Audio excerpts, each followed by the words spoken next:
For today's video mga kamaster ay naisipan namin ni Mrs. na maghanap ng makakain, magpo-food trip mga kamaster. So ayan, walang magawa sa bahay, mainit, kaya maghahanap kami ng pampatanggal init. So nadaanan nga namin itong nagtitinda ng atay balon-balunan, hindi nakaligtas sa akin mga kamaster. Napakasarap, 10 piso lang. So marami pa siyang tinitindang mga iba't ibang tinda mga kamaster. Merong chicken, yan, fried chicken, at pwede ka rin kumain dito. May rice din siya mga kamaster. So ayan ayan yung atay balon-balunan na napakasarap, isaw-saw sa suka. Meron din siyang suka na napakaanghang. Ayan, napakaanghang ng suka. So ayan, bumili na nga rin pala si Mrs. ng mauulam mamayang gabi para hindi na bumili mamaya. Isang lakaran na lang. Ayan, marami pa siyang tinitinda mga kamaster. Meron siyang rice, pwede nga kumain din dito. Meron siyang pwesto dun sa kabila. So ayan, napakasarap. So pagkatapos nga namin doon mag food trip ay yan, pumunta na kami sa sumisikat na nagtitinda ng halo-halo ngayon.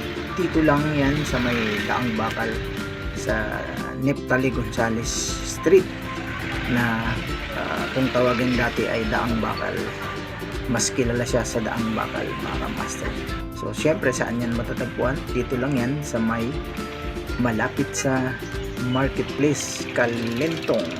So napakahaba ng pila mga kamaster, ang daming bumibili kasi nga sumisikat ngayon to at nakikilala sila sa social media, kaya marami talagang pumupunta dito at kaya nga namin gustong tikman din kung masarap nga ba. Ayun, 55 lang yung halo-halo nila.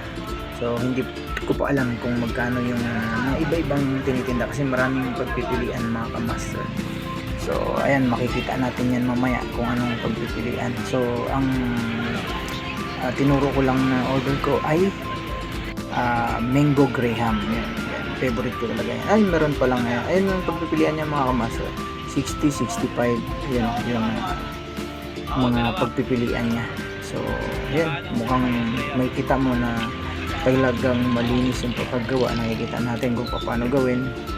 So ayan, busy sila, daming bumibili mga kamaster, kaya ayun, sobrang busy nila. 3 silang gumagawa doon.